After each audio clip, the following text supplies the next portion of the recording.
Bonsoir, bienvenue dans cette nouvelle émission Le Kiosque. Nous sommes contents d'être là avec vous, avec les experts de l'information. Nous avons un invité d'honneur, fil rouge aussi, aujourd'hui sur le plateau de Zouk Télévision. Bonsoir à la Guadeloupe, à la Guyane, à la Martinique et ceux qui nous regardent depuis Paris dans le foie. Michel, bonsoir. Tu nous as manqué la semaine dernière. On est content de te revoir cette semaine. Ça va? Oui, parce que la semaine dernière, justice ne paraissait pas pour cause de reconfinement. Oui. Et nous reparaissons cette semaine, donc c'est un double numéro, 47-48. Justice on essaie de rattraper le temps perdu, voilà. Donc, une révision du mode d'occupation s'impose.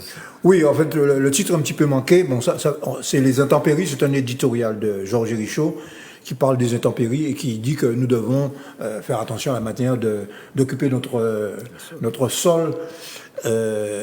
Notamment les plans d'occupation, les plans de risque, etc. Et ainsi que la manière de construire nos maisons, etc. Et que ça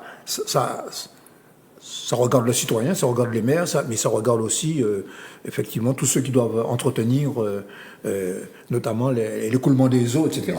Ben, nous avons le maire de Fort-de-France avec nous, et justement, il pourra peut-être nous éclairer sur certains points. Bonsoir, monsieur le maire, merci, bienvenue à Zouk TV. Bonsoir, merci à Zouk TV de m'accueillir. Bonsoir aux téléspectatrices et téléspectateurs de Zouk TV qui nous regardent partout à travers le monde, puisqu'on est en direct sur Facebook, donc on est à travers le monde. Tout à fait.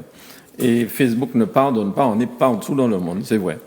Eddie, merci d'être avec nous. Merci beaucoup, Mano. Félicitations encore à cette télévision, monsieur le maire. Monsieur le conseiller, monsieur le rédacteur en chef. Oui, monsieur le rédacteur en chef. Il est rédacteur en chef, oui, c'est vrai, il est rédacteur en chef de justice ici. Je n'ai qu'une seule casquette ici, en principe. Voilà. Rédacteur en chef.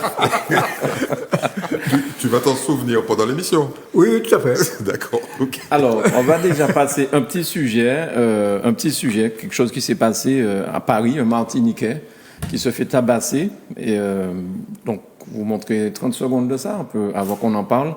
C'est que Grégory veut bien lancer le sujet concernant donc le Martiniquais, le producteur martiniquais qui s'est fait attaquer à Paris. Oui. Avant d'entendre un mot, j'ai senti des mains qui me poussaient ou me tiraient, je ne sais plus trop. Et puis là, ils me demandent de sortir. Je leur dis, je suis chez moi. Ils sont directs, assez virulents. Et moi, à ce moment-là, j'ai peur. Là. Je me demande ce qui se passe. Je ne comprends pas ce qui se passe. Il y a des gens qui passent, j'essaie d'interpeller tout le monde. À l'aide, je crie à l'aide, qu'est-ce qui se passe? Franchement, ça va tellement vite, je me demande même si c'est des vrais policiers à ce moment-là. Je ne sais pas si c'est des vrais policiers. Celui qui m'attrape derrière, il est en civil, il est virulent tout de suite, là, il ferme la porte, il me tabasse, voilà, il me tabasse là. Pendant 5 minutes et 12 secondes en effet, les policiers du 17e arrondissement infligent plus d'une vingtaine de coups de poing et une dizaine de coups de pied à la victime. Michel reçoit aussi plus d'une quinzaine de coups de matraque, principalement au niveau de son visage et de son crâne. Les policiers lui donnent aussi des coups de genoux dans la tête et l'étranglent à plusieurs reprises. Voilà donc ce qui s'est passé, et heureusement pour ce monsieur martiniquais, heureusement qu'il était quelque part où il y avait des caméras. C'était son studio d'enregistrement, et avec ces images-là, il a pu démontrer que le rapport des policiers n'était pas véridique, parce que les policiers, il avait voulu récupérer l'arme des policiers, enfin plein de choses, quoi. Qu'est-ce que vous en pensez, messieurs et monsieur le maire, de cette affaire? Ben c'est affligeant parce qu'une fois de plus, on a affaire à des violences policières qui sont inacceptables, qui n'ont pas leur place dans la police et dans les forces de l'ordre, et qui se produisent en France, qui se produisent aussi malheureusement, qui se sont produites aussi ici, qui se produisent un peu partout et qui montrent bien qu'il y a un vrai problème au niveau des modalités de maintien de l'ordre et au niveau des modalités d'action. Il ne faut pas généraliser, mais de certains policiers, et qu'il y a vraiment des actions fortes que l'État doit mener pour ramener de la sénérité dans les modalités d'intervention et finalement pour établir la confiance. Parce que la conséquence, c'est que vous avez une défiance qui s'installe vis-à-vis de la police, une méfiance qui s'installe. Vous voyez, quand il vous décrit ce qui lui est arrivé, quand on voit ce qui se passe sur les images, vous vous rendez compte qu'au final, quand le citoyen croise un policier, il va finir par se sentir pas en sécurité. Et ça traduit aussi les problématiques de racisme qu'il y a dans la police française et dans la société française, tout simplement. On veut oublier, la France fait mine de vouloir oublier qu'il y a une vraie problématique de racisme et qu'il faut s'attaquer aux racines de ce mal si on veut pouvoir vivre ensemble, tout simplement. Michel, une opinion sur ça? Je partage le point de vue de Monsieur le maire. J'ajouterai ceci, c'est que j'ai suffisamment d'ancienneté dans le militantisme pour dire que ce n'est pas nouveau, que ma génération a vécu cela en tant qu'étudiant en France. Il se trouve aussi que j'ai travaillé en France pendant plus de 10 ans après la fin de mes études. Et j'ai milité au sein de la CGT, du Parti communiste français. Par conséquent, nous savons très bien que les cibles privilégiées, c'est nous. C'est nous, les nègres. Oui, mais là, on n'est pas. Pour moi, c'est encore pire. Parce que là, on n'est pas dans une problématique militante, on n'est pas dans une manifestation. Oui, tout à fait. Un individu, quelqu'un qui entre à son studio d'enregistrement et qui, alors a priori, il pense que c'est parce qu'il ne portait pas de masque dans la rue et qui se fait tabasser à l'intérieur. Et quand on voit la fin de la vidéo, il y a des grenades lacrymogènes qui sont lancées à l'intérieur du local et tout. On est vraiment sur un problème de fond et qui nous renvoie à ce que nous vivons actuellement tout à fait. en Martinique. Mais là, on n'est pas sur une manifestation, on peut pas parler de fait de la police ne peut pas s'abriter derrière des faits déclencheurs. Là, c'est de la violence gratuite.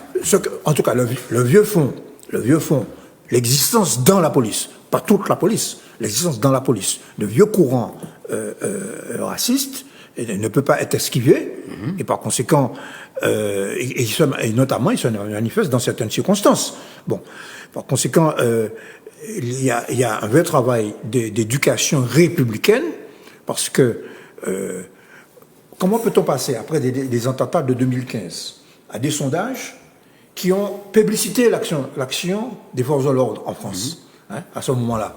Bon, donc avec manifestation que les citoyens font confiance à la police pour les protéger. Bon, et à la défiance qui a résulté, notamment après le mouvement des Gilets jaunes. Bon, par conséquent, la politique de l'autruche en la matière n'est pas une vraie politique, et l'actuel ministre de l'Intérieur devrait revoir ses tablettes. Mais on ne peut pas lui imputer ça quand même. On ne peut pas déjà dire que c'est le ministre qui a fauté. Non, mais il doit reconnaître, je pense que pour soigner un mal, il faut quand même faire le diagnostic. Oui. Il faut faire le diagnostic. Bon. Eddy ? Bon, les dernières informations qu'on en a, c'est que le ministre a dit que les policiers avaient sali l'uniforme de la police. Oui. Il a demandé leur révocation. D'ailleurs, ils sont suspendus. Mais bon, c'est bien parce que cette vidéo enterre définitivement, à mon avis, l'article qui interdit de filmer, l'article 24, surtout que le Premier ministre a dit, bon, écoutez, moi, je vais nommer une commission pour réécrire cet article.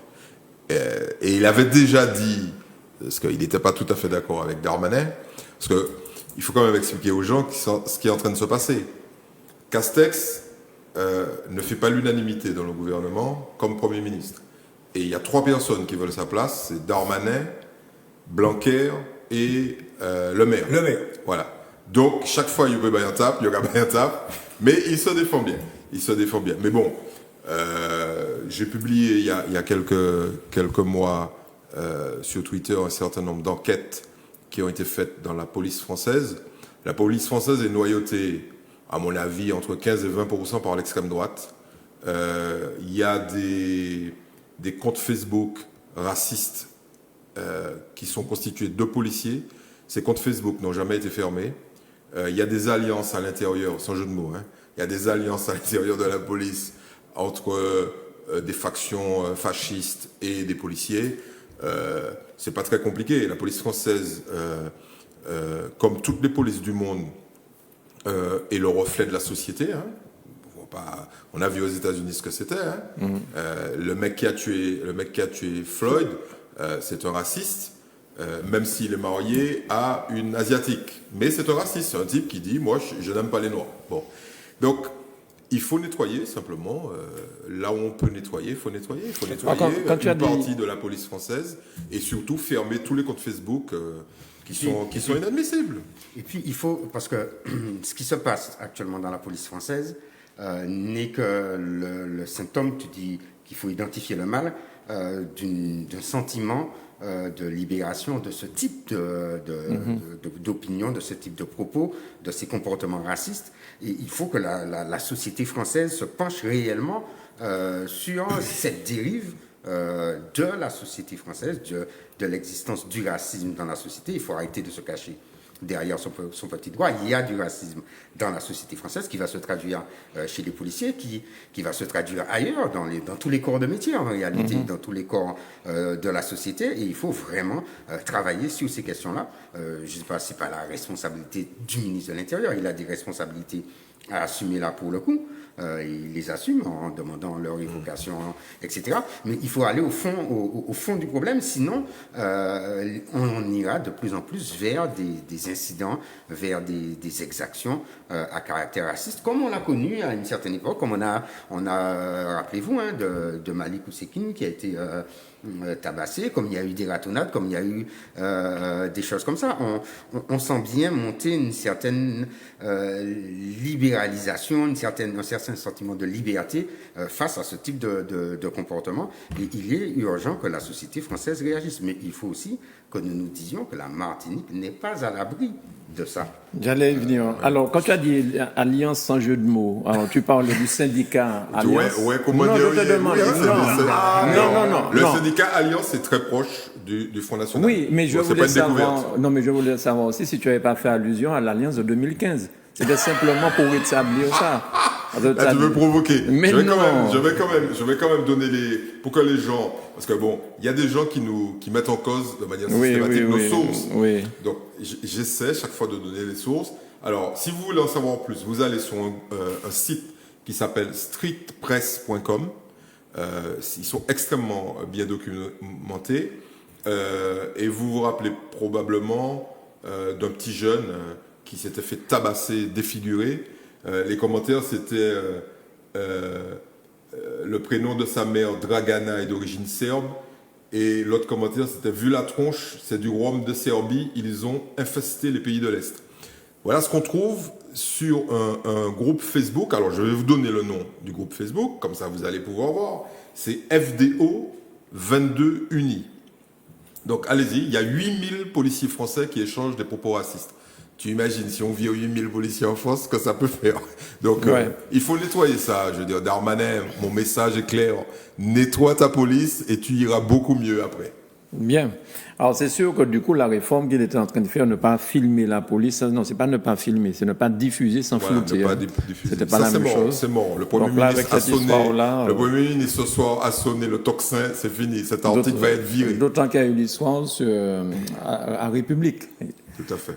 Il avait déjà annoncé d'ailleurs qu'il allait déférer la loi devant le Conseil Constitutionnel. Voilà.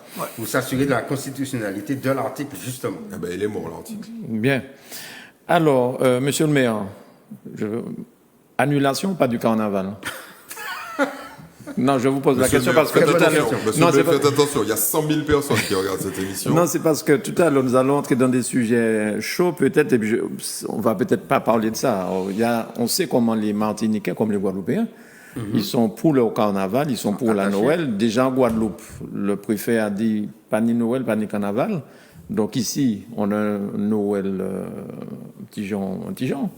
Mais est-ce que le carnaval, tu maintiendras, vous maintiendrez, puisque j'ai cru comprendre que vous avez dit que vous n'avez pas encore pris la décision finale. Non, on n'a pas encore pris la décision. Qu'est-ce qui commande à la décision du maintien ou pas du carnaval? C'est la situation sanitaire de la Martinique. Du coup, j'invite tout le monde à porter son masque, sur mon regard, et à appliquer les gestes barrières et à faire les efforts et à poursuivre les efforts pour maîtriser la propagation du virus sur le territoire de la Martinique.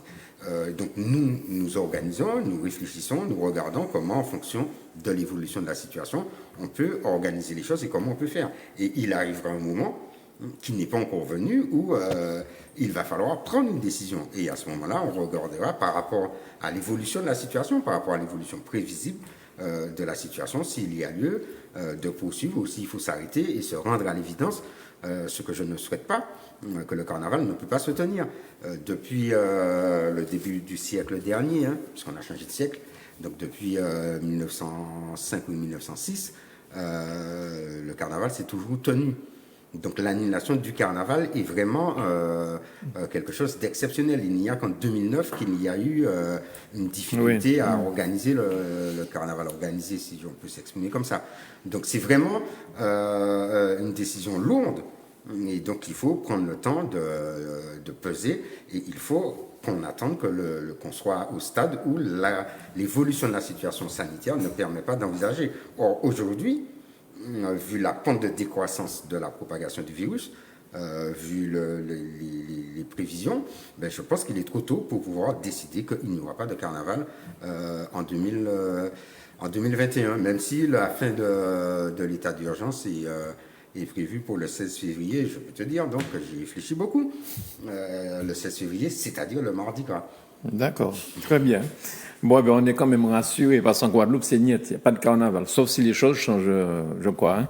Alors, avec si je me permets de t'interrompre, avec une différence entre la façon de faire le carnaval en Guadeloupe et la façon de faire le carnaval chez nous en Martinique en particulier à Fort-de-France, où ils n'ont pas le même type de manifestation et le même type de vidées qui réunissent entre 60 et 100 000 personnes en fonction des jours du carnaval. Donc il y a une vraie problématique de ne pas, à l'occasion du carnaval, relancer l'épidémie et la propagation du virus. Très bien. Alors, une question. Qu'est-ce qu'il y a à la tête du Conseil d'État? C'est M. Debray, c'est ça? Non? Non. C'est pas lui? Non, c'est pas Debray. Il me semble que c'est... L'ancien Premier ministre. Il me semble que c'est pas Jospin? Non, Non, Jospin était au Conseil constitutionnel. Fabius peut-être. Fabius. Mais bon, Ouais. Eddie Van nous dit ça. Pourquoi je vous pose la question? C'est pour savoir si c'est quelqu'un qui n'aime pas trop Macron. L'assurance chômage, le gouvernement devra adapter sa réforme à l'annulation des mesures par le Conseil d'État. Parce que je crois qu'il y avait une réforme pour l'assurance chômage. Pour l'assurance chômage, et là, apparemment, le Conseil d'État a voté en touche. Oui, sur deux points qui sont fondamentaux. C'est le fameux calcul de l'indemnité. Le gouvernement avait fait une formule qui était un peu bizarre sur la durée et puis sur la moyenne. Et le Conseil veille de manière très stricte à l'égalité devant la loi. Donc tous les attributaires de l'indemnité n'allaient pas être logés à la même enseigne. Donc ils ont viré ça. Et puis le deuxième, je ne sais plus sur quoi c'était, je vais retrouver ça, mais non, c'est pas quelqu'un qui aime ou qui n'aime pas Macron, hein. C'est quelqu'un qui applique la loi. Il n'y a pas d'interprétation au Conseil d'État, attention, il n'y a pas d'interprétation. C'est la loi sur des principes fondamentaux. Alors effectivement, parfois ça tombe mal. Et quand je lisais ça, je réfléchissais, j'ai lu ça ce matin d'ailleurs, je réfléchissais à ça, je me disais, c'est terrible un état de droit. Hein. C'est terrible, c'est-à-dire que tu n'es jamais à l'abri. Et c'est pour ça que les dictateurs, je veux dire, les types prennent leurs pieds, quoi, le temps qu'ils peuvent tenir. Parce que même si tu as un vote populaire, même si tu as tous les pouvoirs, parce que bon, très objectivement, Macron a tous les pouvoirs, bon, à part le Sénat, qui fait, de temps en temps, les mecs font mine de se révolter, mais bon, comme c'est l'Assemblée nationale qui décide en fin de compte, le Sénat, ça pèse pas l'eau. Donc, il a tous les pouvoirs, et malgré ça... Tu as 2 sénateurs en Martinique, hein, ils vont apprécier. Le Sénat ne pèse pas lourd dans la décision finale. On peut avoir 15 sénateurs aussi. Non, ça ne pèse pas lourd. Mais déjà, De Gaulle voulait ce vieux machin-là, disait-il. Moi, j'ai du respect pour les sénateurs. Ça leur porté malchance. Ouais, il a été viré. J'ai du respect. Qu'on ne confonde pas le respect pour les hommes politiques ou les femmes politiques qui est dû à leur fonction, et le poids que l'on peut accorder... Le pouvoir qui est donné à l'institution à laquelle il participe. Voilà. Et on sait très bien... Alors, il y a par contre un pays, et la France a voulu éviter ça, il y a un pays qui aurait pu servir de modèle, c'est les États-Unis, sur le poids du Sénat. On sait aujourd'hui que les deux chambres ont des pouvoirs partagés, mais elles pèsent l'une et l'autre de manière extrêmement forte sur L'exécutif. le pouvoir de l'exécutif. Ouais. Par exemple, quand vous voulez nommer, là par exemple, Biden va nommer un certain nombre de ministres, si le Sénat ne vote Valide pas, pas. le ministre, il n'est pas nommé. Hein. Et alors, ce qui est assez extraordinaire, c'est que ce système a été reproduit dans un pays qui a des difficultés, disons, démocratiques certaines, c'est Haïti. Ouais. C'est-à-dire que ça se traduit en réalité en Haïti.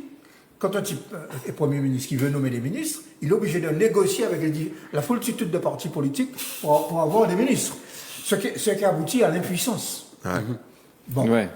Ça, c'est l'organisation et la vie démocratique du pays. Mais c'est clair que l'organisation institutionnelle française définit un certain nombre de règles, et c'est ça la garantie. Parce que le président du Conseil d'État ou du Conseil constitutionnel n'a pas à être pour ou contre l'exécutif, le président de la République ou le Premier ministre ou l'Assemblée nationale. Il a à s'assurer du respect des règles et des lois fondamentales de la République. Et à partir de là, ça garantit justement que les choses puissent fonctionner, même si c'est vrai que quand tu dit que le Sénat ne pèse pas lourd, avec la navette qui avec retourne à l'Assemblée. le langage dédié, les sénateurs se plaignent de ce que leurs décisions, leurs votes ne sont pas suffisamment puissants du fait de l'organisation, et donc ils ne pèsent pas. Ils représentent les collectivités. Pourtant, c'est l'Assemblée nationale qui aura le dernier mot au final. Et donc, il y a une volonté pour les sénateurs, mais aussi peut-être pour le système politique français, d'un rééquilibrage entre les deux chambres. C'est Alors, pour ça d'ailleurs que petite info. Ouais. Pardon, petite info. C'est un illustre inconnu, désolé. C'est pas Fabius. Non, Fabius, c'est le président du Conseil constitutionnel. Constitutionnel. Ça Ok. c'est sûr. Mais c'est Bruno Lasserre. Je dois avouer que j'avais pas retenu son nom. Et je dois pas être le seul. Il me semble que Bruno Lasserre, il me semble que c'est un socialiste. Mais Ouais. ça n'a pas à entrer en D'incidence. ligne de compte. C'est comme quand on parle justice. Normalement, les opinions Merci, monsieur le maire, et pour les le normalement. positionnements, ben oui, mais c'est ça l'organisation des institutions. Sinon, avec tes institutions, tu es dans autre chose qu'un état de droit, puisque c'est en fonction de tes affinités avec l'exécutif. Ça Mais ne doit pas être ça. je ne sais pas si vous vous rappelez, en tout cas, je ne pense pas que Sarkozy va oublier les comptes de campagne de Sarkozy. Qui est-ce qui a provoqué le rejet de ces comptes de campagne? Il me semble bien que c'est un monsieur Debré, et qui était à la tête d'une institution qui ne devait pas normalement prendre parti, je crois. Hein. Tu l'as souvent dit ici, que Sarkozy, c'est une vengeance politique. Parce qu'il aimait, par rapport à Chirac. Moi, ce que je dis souvent, mais ça me vaut quelques ennuis, c'est qu'il y a deux professions qui ne sont pas contrôlées, ni même autocontrôlées. Le minimum, c'est qu'elles soient autocontrôlées, comme les médecins sont autocontrôlés. C'est les journalistes et les magistrats. Voilà. Et je pense que si la France voulait faire un pas vers la démocratie, d'ailleurs Macron a envisagé un moment de faire un pas vers une plus grande démocratie en instituant l'autocontrôle des journalistes, ça n'a pas marché, bien évidemment, et des magistrats, ça n'a pas marché non plus. Il reste encore un petit pas, le jour où... Parce que vous imaginez bien qu'il ne peut pas avoir deux professions dans notre pays qui ne peuvent pas faire d'erreurs. Toutes les professions, y compris les hommes politiques, toutes les professions sont capables de faire des erreurs et sont jugées pour les erreurs qu'elles ont commises dans le cadre de leur profession. OK? Sauf deux. Bon. Et moi, Sauf deux. je voudrais ajouter un petit bémol sur ce qu'on appelle l'état de droit. Le droit reflète à un moment donné un rapport de force, et ce n'est pas une expression qui se fait au-dessus de l'idéologie des classes dominantes. Okay? Autrement dit, le droit constitutionnel actuel, c'est une vision à un moment donné que la société française s'est donnée de ce que doit être l'équilibre des pouvoirs publics. Bon, et c'était grosso modo la Ve République. Et c'est pour ça d'ailleurs qu'on considère que cette République a vieilli. Mais on y est toujours dans la 5e. Mais justement, C'est Mélenchon beaucoup de qui gens- veut la 6e. On considère qu'elle a vieilli et Eh qu'il bien, faut c'est la ce que faire je veux ça a dire. changé. C'est que beaucoup de gens, pas seulement Mélenchon, le Parti communiste français par exemple, ça fait quand même plus de 10 ans que toute une série de courants politiques disent qu'il faut passer à la 6e République. Parce que cette République-là, elle est imprégnée, en gros, je vais aller vite, elle est imprégnée de l'idéologie, disons, néolibérale, ok, et qu'elle a conduit la société française inéluctablement à l'approfondissement des inégalités sociales. Par conséquent, et je vais dire quelque chose qui va faire plaisir au maire. Il n'y a pas seulement cette institution, il y a la Cour des comptes. Ouais. La Cour des comptes, Je ne pas contrôler non plus. Hein. voilà, qui n'est pas contrôlée. Ce sont des magistrats. La Cour des comptes traduit dans la comptabilité publique les conceptions néolibérales. Et je lisais le dernier numéro de Alter Économique. Alternative économique est une revue alternative de l'économie qui a fêté ce mois-ci, de mois de novembre, ses 40 années d'existence. Qu'est-ce qu'ils disent? C'était intéressant à lire. Je vous invite à aller sur leur site d'ailleurs. Bon. Ils disent que ces dernières années, l'idéologie néolibérale a dominé l'économie. Et qu'aujourd'hui, on est arrivé à une impasse. Et que peut-être la crise du coronavirus, la crise que nous vivons, va nous amener peut-être à repenser notre manière de voir, notamment l'écologie, L'économie circulaire, le changement climatique, etc. Et notamment la question des inégalités sociales, la fiscalité, hein, etc., etc. Donc, le droit constitutionnel, le droit administratif, il reflète cette imprégnation et par conséquent, au-delà de la personne des magistrats ou du président de telle ou telle institution, il y a le poids de ces institutions va dans ce sens. Et voilà. Alors, Eddy, puis on va changer de sujet. C'est pour ça que je vous ai dit qu'il fallait parler du carnaval, parce que vous voyez, les sujets sont intenses. Oui, Eddy. Oui, non, mais pour rappeler à ceux qui nous écoutent que cette complexité du partage des responsabilités et ce maillage du droit garantissent malgré tout, dans la grande majorité des cas, notre liberté. C'est ça qu'il faut rappeler. Oui, bien sûr. Ce qui n'est pas le cas dans un certain nombre de pays, notamment ceux qui nous entourent, même... par exemple, là alors, ça ne veut peut-être pas faire plaisir à tout le monde, mais Michel va peut-être me houspiller dessus. Mais par exemple, en Biélorussie, là, ce qui se passe... J'ai aucun problème là-dessus. Ouais. Non, mais c'était pour te taquiner un peu. Même si je récuse les donneurs de leçons occidentaux. Voilà. Bon. Mais bon, c'est clair. Ils devraient balayer aussi devant leur porte. Voilà. Oui, mais Laissons indéfinir. Ce qui se passe en Biélorussie là aujourd'hui est parfaitement le reflet d'une situation d'absence d'état de droit et de ses conséquences. Et je pense que chacun de nous, alors bon, j'aurais pu lister, je fais un focus sur le Bélarus, qu'on appelle la Biélorussie, mais tout simplement parce qu'il y a un jeune de 30 ans qui vient de mourir, qui a été tabassé en prison, etc. Mais j'aurais pu lister, il y en a d'autres. Il n'y a que... Alors, le dernier compte, il n'y a que 24 pays au monde sur 190 où l'état de droit est parfaitement, ou on va dire majoritairement respecté. Appliqué. 24. Très bien. Ça fait pas beaucoup. Est-ce que vous aimez le football, messieurs? Oui. Oui. Bien sûr. Pour les trois, oui. Allez, on y va, Grégory, pour regarder la main de Dieu. Ah. C'est effectivement sa main, la main de Dieu. L'expression est de lui. L'arbitre tunisien, Benaker, n'a rien vu. Anglais et un peuple britannique passé en revue 4 ans après la guerre des Malouines pour un chef-d'œuvre absolu. Maradona, le pire et le meilleur. Voilà, on ne pouvait pas ne pas rendre un hommage à Maradona, vraiment. Qu'est-ce que vous en pensez? Vous, tous les trois, vous aimez le football? Ah, c'est des frissons, hein. Ouais. C'est des frissons. De regarder ces images,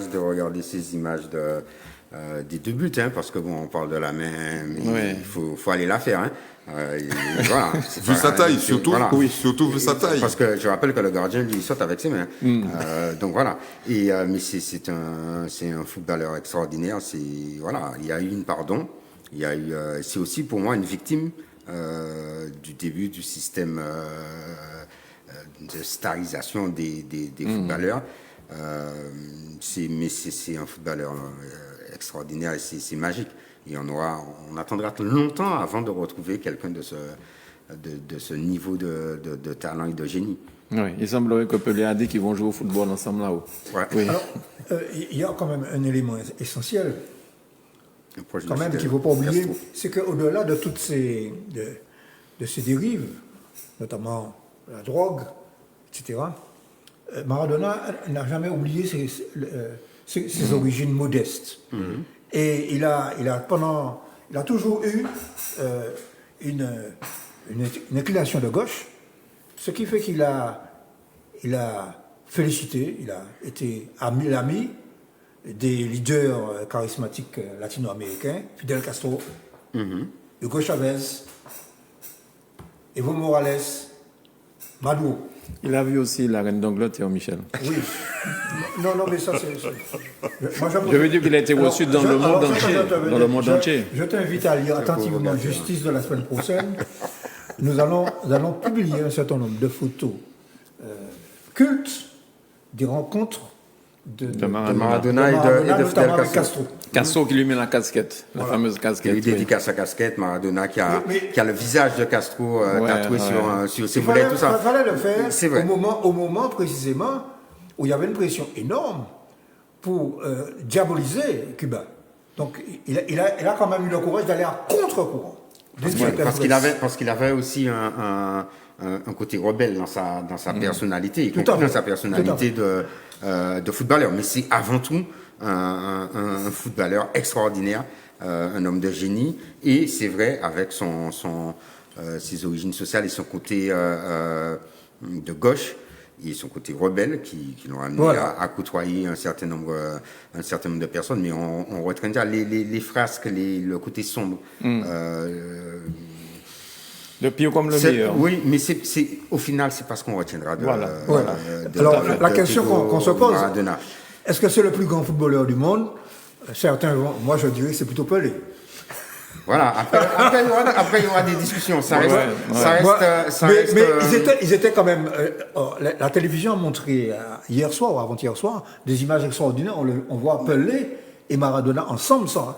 Mais c'est pas parce qu'ils sont des footballeurs de génie, chacun à leur époque, ils sont en concurrence et donc ils doivent pas. C'est nous qui les mettons en concurrence. Mais oui, bien sûr. Ils ne sont pas forcément concurrents. C'est un petit peu comme les politiques, hein. Oui, c'est comme pour les hommes politiques, oui. On peut être adversaire, par exemple, on peut être à adversaire la sans CTM, être des ennemis. auparavant au Conseil général, et puis ils voyagent tous en première classe, en Champagne. C'est une boutade. Hein. Ils peuvent voyager en première classe sans pour autant être amis. C'est pas parce qu'ils sont dans le même avion qu'ils sont Je ne amis. veux pas dire ça, c'est une boutade. Cela dit, il m'est arrivé de voyager. J'ai pas de problème, je ne voyage pas en première classe si je ne bois pas de champagne dans l'avion, donc j'ai pas de souci. Dans le même avion que le député Serge Letchimy. Oui. Bon, nous ne sommes pas de même bord, nous ne sommes pas faire ça. Mais on s'est salué, et on a discuté ensemble un petit moment. Mais Alors, un journaliste serait venu, a pris une photo, dit ah ouais. Il n'y avait pas Facebook à l'époque. mais non, mais j'espère que ce n'est pas juste parce que vous preniez le même avion. Et j'ose espérer que tu es en capacité de discuter avec tout le monde, même si on ne partage pas les mêmes opinions. C'est aussi une des garanties du fonctionnement d'un système démocratique. Tout à fait. On ne partage pas les mêmes opinions. On partage des orientations différentes, mais on poursuit au final, théoriquement, un même objectif, c'est celui de l'amélioration des conditions de vie de nos compatriotes et de l'évolution et du sens de l'intérêt général. Maintenant, on n'a pas les mêmes approches, les mêmes orientations, et on n'est pas des ennemis, parce que c'est ça qui, au final, nous nous amène vers des systèmes totalitaires, nous amène vers la transgression des règles et du droit dans lequel on doit fonctionner et on doit pouvoir s'épanouir. Mais pour revenir à Maradona, c'était un footballeur extraordinaire. Moi, j'ai une image en tête et quelques personnes se souviendront. Moi, j'ai assisté à la défaite de Naples contre le TFC à Toulouse au tir au but. Et même dans la défaite, il a loupé, je crois, il a loupé son tir au but. Mais tu sais comment il a loupé? Non. Il a tiré sur le poteau, le gardien n'a pas bougé, il est resté comme ça, le ballon a fait poteau, il est tombé dans les bras du gardien, il est ressorti. Tu vois, même en ratant, c'est magique, extraordinaire. Ouais. Eddie, oui. Oui, simplement pour rappeler que c'est un hasard, mais Canal Plus a diffusé très récemment. Donc pour ceux qui sont abonnés à Canal Plus, ils peuvent le voir sur MyCanal. Un reportage consacré à la vie de Maradona. Un documentaire extraordinaire sur Maradona qu'il faut absolument voir. Et on voit bien le début de sa carrière et le fait qu'il ne... le type, il mange pas tous les jours, quoi. Son père et sa mère sont des gens qui vivent dans un taudis de Buenos Aires. Quand il signe son premier contrat, il fait venir ses parents. Donc il leur achète une maison et on voit que ces gens sont comme d'autres footballeurs argentins d'ailleurs. Tevez par exemple, il a vécu la même chose. Et ça raconte une histoire. Oui. Le football est un élément d'élévation sociale extraordinaire. Tout à fait. En fait, ce que tu dis ça m'interpelle parce que ça me fait penser aussi à Haïti. Les musiciens haïtiens, nous sommes de cette génération à avoir dansé sur Tabou Combo, à avoir dansé sur pas mal de groupes haïtiens, Magdon Ben et les autres. Et c'est pareil, pour sortir de cet état de misère, très souvent, c'était la musique qui leur permettait de s'exporter, d'aller vivre à Miami, Boston, ou bien de faire des tournées. Ouais. Et aider après les parents à rester au pays. Exactement. Rester au pays. Et il témoigne d'ailleurs, parce qu'il appelle, quand il gagne la Coupe du Monde en 86, c'est ça, ouais, au Mexique, c'est ça, en 86, il appelle sa mère et c'est la première chose qu'il lui dit. Il lui dit maintenant tu seras heureuse. Et c'est extraordinaire. C'est ça qui fait l'émotion. C'est pas les millions, parce que bon, on sait ce qu'il a fait de ces millions. Hein. Ouais. Là, on pense qu'il est à peu près ruiné et qu'il va pas laisser grand-chose. Surtout qu'il a été victime de la mafia italienne. Il faut quand même le rappeler. Oui, napolitaine. Ouais. Ouais, napolitaine. Et en parlant de ça, napolitaine. J'ai entendu un hommage de Canclou pour lui ce matin. Bon, certaines personnes peuvent trouver déplacé, mais c'est ce gars-là. Il dit oui, toute la nuit, la Colombie était en pleurs, tout le monde était malade, tout ça, il pleurait, Maradona. Et l'animatrice lui dit, mais enfin, monsieur, il n'est pas colombien, il est de quel pays encore? Argentin. Il dit, oui, d'accord, mais je vous parle de la poudre, là. Tous les gens qui boivent la poudre, ils sont en train de pleurer, ils ont perdu un grand client. Enfin, voilà. Alors, nous allons passer à un autre sujet un petit peu plus compliqué quand même un peu triste aussi. La campagne contre les violences faites aux femmes. Vous avez vu, depuis hier, je crois, il y a des affiches 4x3. Et non, c'est non. Un oui, c'est un oui. Un non, c'est un non. Qu'est-ce que vous pensez de cette campagne? Et puis, est-ce que finalement, on comprend tout le temps le non? Est-ce que le non est assez prononcé? Enfin, je ne prends pas parti en disant ça, mais je veux dire que c'est vrai que on vous dit non, c'est non. C'est pas non, peut-être que oui, peut-être, enfin, je sais pas. C'est un truc qui revient souvent. Et ces violences faites aux femmes, heureusement qu'il y a des associations pour les aider. D'ailleurs, vous participez aussi en tant que maire, monsieur le maire, pour leur permettre d'être hébergés, pour sortir rapidement de tout ça. Pour accompagner les associations dans leur démarche et dans leur action, à la fois pour accompagner les femmes victimes de violences, et notamment de violences conjugales, mais pas que, et puis pour aussi les accompagner dans leur programme d'action pour sensibiliser la population. Tu dis non, est-ce qu'on comprend le non? Est-ce qu'on comprend le non? C'est non, ça veut dire non et puis c'est tout. Quand tu dis non à quelqu'un, ça veut pas dire oui, peut-être que non, mais je veux, etc. Non, c'est non. Donc après, c'est aussi à nous d'intégrer ça de faire ce travail d'éducation. Et quand je parle d'éducation, je ne parle pas que des enfants. Il y a un travail à faire avec les enfants, mais il y a un travail à faire dans la société pour que on intègre qu'un non, c'est un non. Et que le non exprime le désaveu, le désaccord et rien d'autre. Et après, il y a tout un travail aussi à faire parce qu'il y a les violences, il y a tout ce qui précède le passage à l'acte qu'il faut pouvoir démystifier, qu'il faut pouvoir décoder dans notre vie quotidienne, je suis maire, je suis l'exécutif, l'autorité territoriale. Voilà, on m'a donné une nouvelle expression récemment. Je représente l'autorité territoriale pour une administration de 2400 agents. Tu vois, il y en a encore moins que l'année dernière. Oh, c'est un écosystème. C'est à l'image de la société martiniquaise. On a un travail à faire à l'intérieur. Je ne dis pas qu'il y a des violences à l'intérieur, mais on a un travail à faire sur tous ces petits signes de distinction, de harcèlement, qui mettent mal à l'aise, qui créent une gêne, de façon à ce que nous puissions intégrer les uns et les autres, qu'il y a tout un mécanisme qui amène au passage à l'acte. Il ne faut pas juste combattre et travailler le passage à l'acte. Il faut aussi qu'on travaille, et ça c'est une responsabilité collective, qu'on travaille avec les associations qui portent ces combats-là, qu'on travaille avec les institutions, les collectivités, de façon à ce qu'on puisse faire progresser cette prise de conscience dans la société martiniquaise et qu'on puisse finir, je l'espère un jour, par éradiquer ces violences qui sont faites aux femmes, en particulier en Martinique, mais à travers le monde. Moi, je me préoccupe en particulier de la Martinique. Non, mais bon, il est évident qu'on doit agir sur la compréhension collective de ce phénomène. Bon, parce qu'effectivement, avant le passage à l'acte, il y a aussi les violences psychologiques, psychiques. Et bon. Et puis, il y a aussi un travail que j'ai entendu une interview intéressante d'une Martiniquaise qui fait une étude sur la notion de consentement. Et elle essaie de distinguer, de décortiquer ce que peut être la notion de consentement. Et du point de vue psychologique, du point de vue de la manifestation, du point de vue de l'expression. Et je crois que c'est important que ce soit rapporté à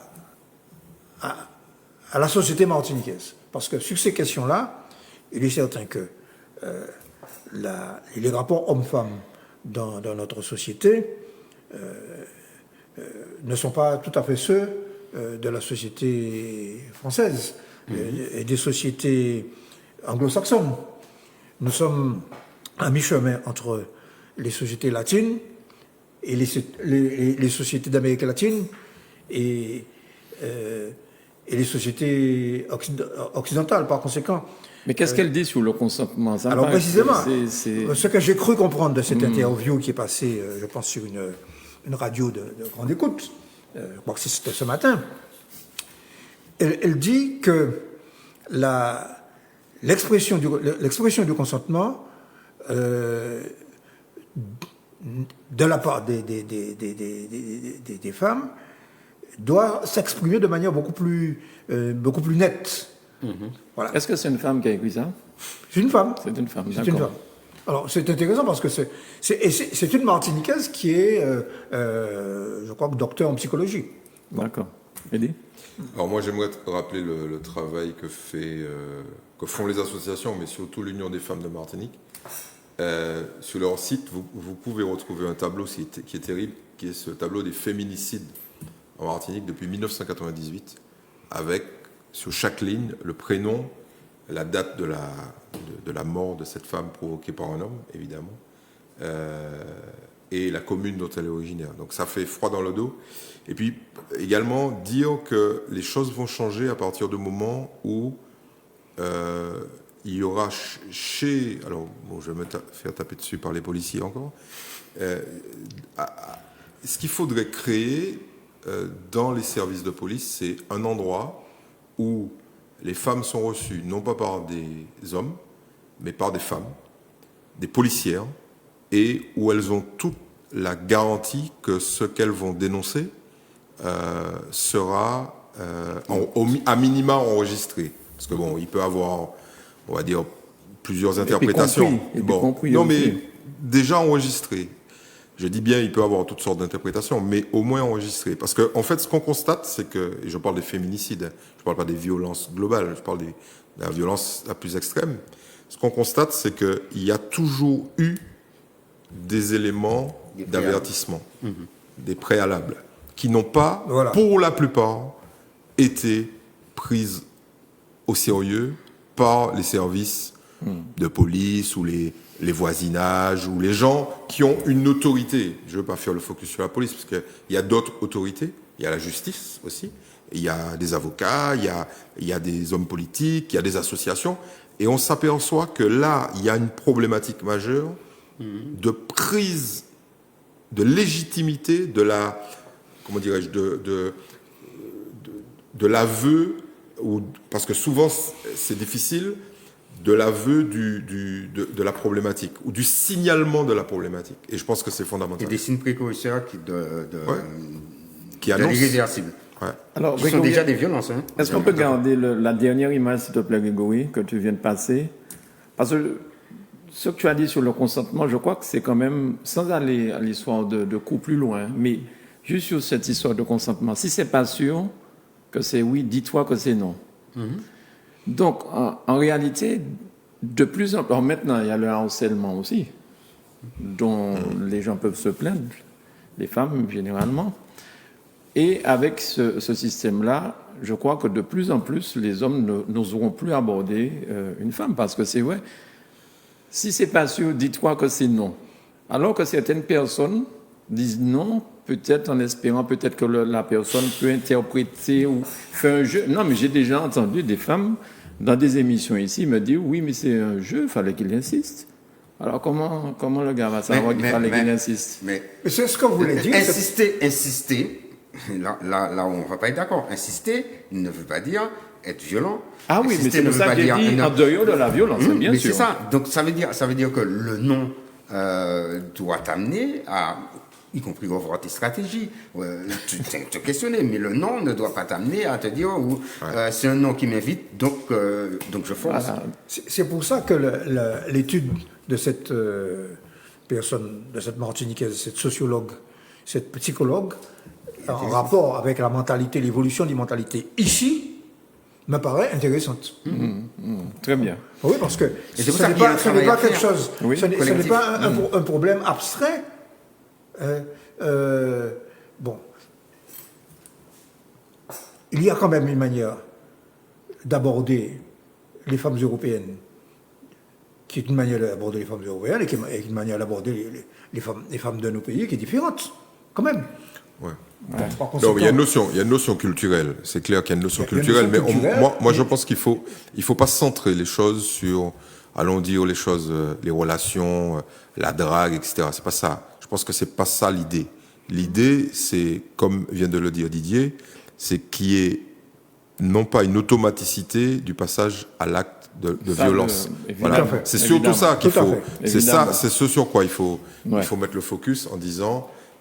Il y a des conditions, il peut y avoir toutes sortes de conditions, mais je pense que l'acte qui mène notamment au meurtre, c'est ce que nous devons avoir en tête.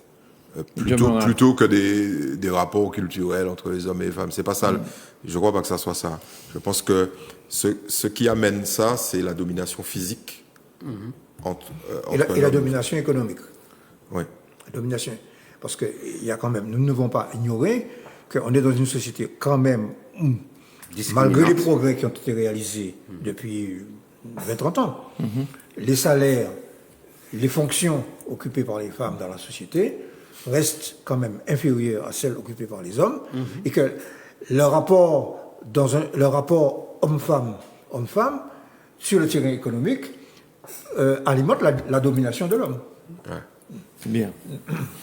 Je me rappelle, malheureusement, c'était une employée de la ville de Fort-de-France, je crois, qui a été, par son époux... Immolée. Immolée. Ah, tout à fait. Ouais. Très bien. Ben, messieurs, Quand c'est pas sûr, dites-vous que c'est non. Et puis, non, mais c'est vraiment grave d'en arriver là, quoi. Cette liste-là, ce qui est dit est important. On n'est pas juste les violences faites aux femmes. Bon, il y a, vous pouvez voir les études, il y a une part liée à la question de la drague, mais c'est pas que ça. C'est vraiment le rapport de domination, c'est dans la cellule familiale. Quand on est dans la cellule familiale, on n'est plus au stade de la drague. On est sur une domination psychologique qui se traduit par une domination physique, par des signes précurseurs qu'il faut qu'on puisse, nous aussi, en tant que société, détecter, entendre, pour mettre en sécurité. Tout à fait. Donc, il y a un travail d'éducation, il y a un travail de conscientisation, et puis il y a un travail de protection qui doit, petit à petit, nous aider à éradiquer les faits et à surtout faire en sorte que de moins en moins de personnes, d'hommes en l'occurrence, soient conduits, soient dans l'état d'esprit qui les amène à un moment donné au passage à l'acte, à la première gifle, à la première bousculade, etc., aux coups répétés, et finalement qui peuvent aller jusqu'à l'extrémité. Mais des coups répétés dans la cellule familiale, c'est des violences faites aux femmes. Alors, d'autant que, c'est ça. d'après ce qu'on dit, sujet, oui. d'après ce certains disent, c'est qu'on constate un accroissement de ces violences pendant cette période de confinement. Ah ben oui. Bon, Oui. bon. De divorce, de toutes sortes. Oui, parce qu'il y a aussi une pression, oui. psychologique, il y a des tensions, il y a un mal-être qui découle de cette situation de privation de liberté sous différentes formes. Parce que l'un ou l'autre part au travail le matin, quand le soir, bon, ils ont l'habitude de passer un certain nombre d'heures ensemble. Et là, tout le monde est là pendant 24 heures sur 24. Plus les enfants qui ne peuvent pas aller jouer à l'extérieur, c'est vrai que ça crée une certaine tension. Alors, il y a une image, un petit film qu'on va voir maintenant. Je me suis demandé, est-ce que c'est la prochaine liste CTM qui était en branle? Moi, ça me dit ça, mon témoin. Moi, ça me dit ça. Ça a été ma propre réflexion. Alors, si Grégory veut bien nous lancer ça, elle est courte, mais bon, on a le temps de comprendre, je crois. Au-delà de leurs différences, c'est qu'on a exigé que le préfet assume et fasse une différenciation de traitement par rapport à la Martinique et ne pas traiter de la même manière. Et pas dans le mauvais sens, puisque la dernière fois, on avait la double peine, à la fois le Covid et le confinement. Voilà, alors, c'est le député Serge Letchimé qui parle là, mais le maire de Fort-de-France était là, le président Claude Lise aussi était là, le vice-président Yann Monplaisir était là, l'autre vice-président Fred Laudino était là. Bon, il y avait beaucoup d'élus. Donc je me suis dit, ça c'est une image forte pour la Martinique. Moi, voilà des gens qui se mettent ensemble pour travailler pour la Martinique. Moi, je n'étais pas là. Ah oui. Non, mais je tiens à le dire. Non, d'accord. J'ai refusé ce calalou. D'accord, mais ce que je veux dire, c'est que quand même, la pression que ce groupe d'élus a pu exercer sur la préfecture éventuellement, ça a permis, dès le lendemain, d'ouvrir les commerces non essentiels, non? C'est pas ça? Ça n'est pas vrai. C'est pas ça? C'est pas comment ça se passe? Monsieur, La décision était déjà prise à Paris. Ah. Alors, il faut quand même raconter l'histoire. Ouais. Il faut quand même raconter l'histoire aux gens. Bon, il y a quand même là... ce qui est intéressant dans ces affichages, c'est plutôt les coulisses. Donc, il y a de fortes chances que les jeux aient déjà été faits, aient déjà été, on va dire, réglés avant même qu'il y ait eu la séance de discussion entre le préfet et la délégation. Il est clair que le ministre de l'Outre-mer veille de très très près à la situation en Martinique. Et c'est quelqu'un qui a comme directeur de cabinet l'ancien préfet de Guadeloupe, Monsieur Gustin. Tu parles du Premier ministre Non, je parle du ministre. Le Cornu. Monsieur D'accord, Le d'accord. Cornu. Ministre de l'Outre-mer. Oui, le Cornu, oui. Voilà. Donc le ministre de l'Outre-mer tient, et on l'a vu à travers les communiqués. Et on appelait ce préfet en Guadeloupe le gouverneur. Voilà. Alors il a quitté la Guadeloupe et il est maintenant directeur de cabinet du ministre de l'Outre-mer. Et ce sont deux hommes qui veillent de manière très précise à ce qui se passe. D'ailleurs, Alors, sans qu'il y ait d'interprétation possible, mais on peut considérer que leur attention sur ce qui se passe dans l'outre-mer est tellement, comment dirais-je, pointue, que vous avez remarqué que, en dépit de ce que les élus guyanais disaient du préfet de Guyane, qu'il travaillait bien, qu'il était proche des élus, qu'il avait fait un super travail pendant le couvre-feu du mois de juillet et août, il a été purement et simplement débarqué. D'habitude, un préfet, on lui dit, bon, tu vas dans un autre département et tu es remplacé par un autre préfet. Là, il y a eu un arrêté de cessation d'activité. Et ce type, il n'était pas encore préfet, il allait être titularisé. Donc, clairement, il a été viré. Ok ? D'accord. Et il a été remplacé par un préfet de Wallis et Futuna. Mais ce genre de décision, ça ne se prend pas forcément tout en haut, ça se prend aussi au niveau du ministère. Et là, on constate que le préfet est en train de discuter, et puis il y a un communiqué de ministre. Donc, bizarre, quoi. Et ça pose beaucoup de questions. Et tous les observateurs se disent, mais qu'est-ce qui s'est passé pour qu'un ministre prenne des décisions alors que le préfet, et Macron l'avait dit à 15h, à 15h heure locale, avait dit, les préfets prendront, notamment sur le plan local, toutes les décisions relatives aux particularités de la situation. Alors, la radio dont j'ai parlé tout à l'heure. Alors, juste une seconde, ça veut dire que le préfet Cazel est sur le départ aussi? Non, d'accord. Mais non. Ok, juste pour savoir. Alors, je signale quand même qu'il y a eu une interview assez longue, de plus d'une demi-heure, ce matin, du ministre de l'Outre-mer. Alors, il n'ose pas dire la radio, on va la dire, parce qu'on est là pour Radio RCI. C'est Radio RCI. Caraïbe. Bon. Donc, à 8h. J'aime bien les radios de God, écoute. De 8h à 8h30 à peu près, et toute une série de sujets ont été abordés, notamment la question du confinement à la Martinique. On a posé des questions, pourquoi la Martinique, la différence entre la Martinique et la Guadeloupe. Et ce qui m'a frappé, c'est qu'il a donné des chiffres très pointus. Il a expliqué le taux de mortalité? Non. Alors, il a comparé les taux de mortalité, il a comparé leur dynamique, il a comparé le taux de contamination. Le nombre de contaminations par rapport à 100 000 habitants et leur variation. Donc, il a réfuté d'ailleurs un argument comme quoi la situation en Martinique, au moment du confinement, était meilleure que celle de la Guadeloupe. Bon. Ce que d'ailleurs qui avait été expliqué aux élus par le préfet Cazel, et qui ont fait semblant de ne pas savoir ça. Bien. Après, oui. Que la situation n'était pas meilleure. Bon.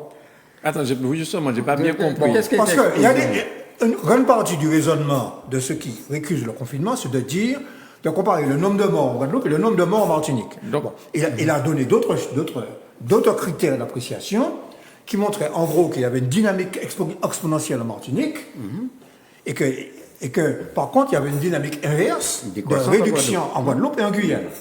Bon, il a montré plusieurs critères. Il a donné notamment aussi comme critère le taux de saturation du système hospitalier en insistant, en comparant les hôpitaux. Et que c'est une des données que l'on prend en compte quand on prend ce type de décision.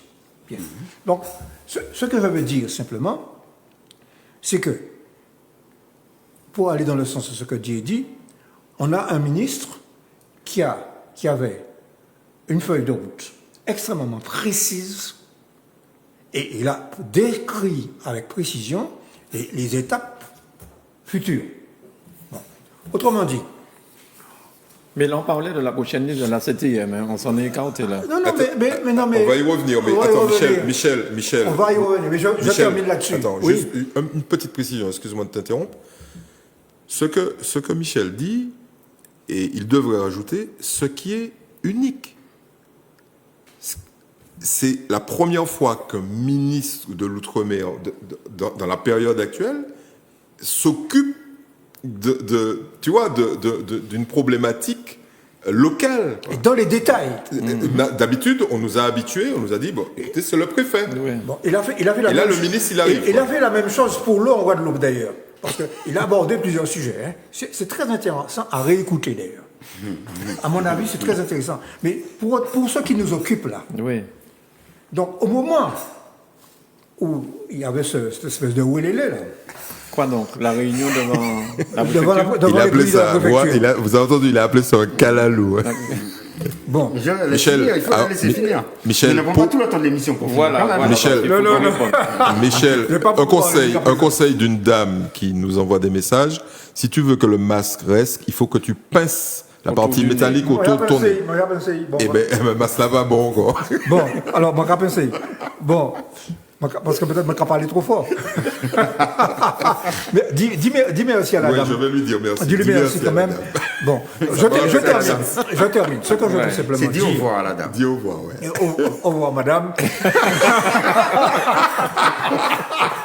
On n'était pas sur la même conversation.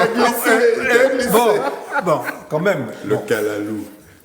Alors, ce que je veux, pour terminer ce raisonnement, c'est que je veux dire qu'au moment où le préfet reçoit cette délégation, le ministre avait déjà ces éléments, il avait fait son communiqué, et par conséquent, quand l'un des chefs de cette délégation, le vice-président, parce que c'est lui qui essaie de récupérer ça, de dire que c'est grâce à lui qu'on a obtenu un desserrement.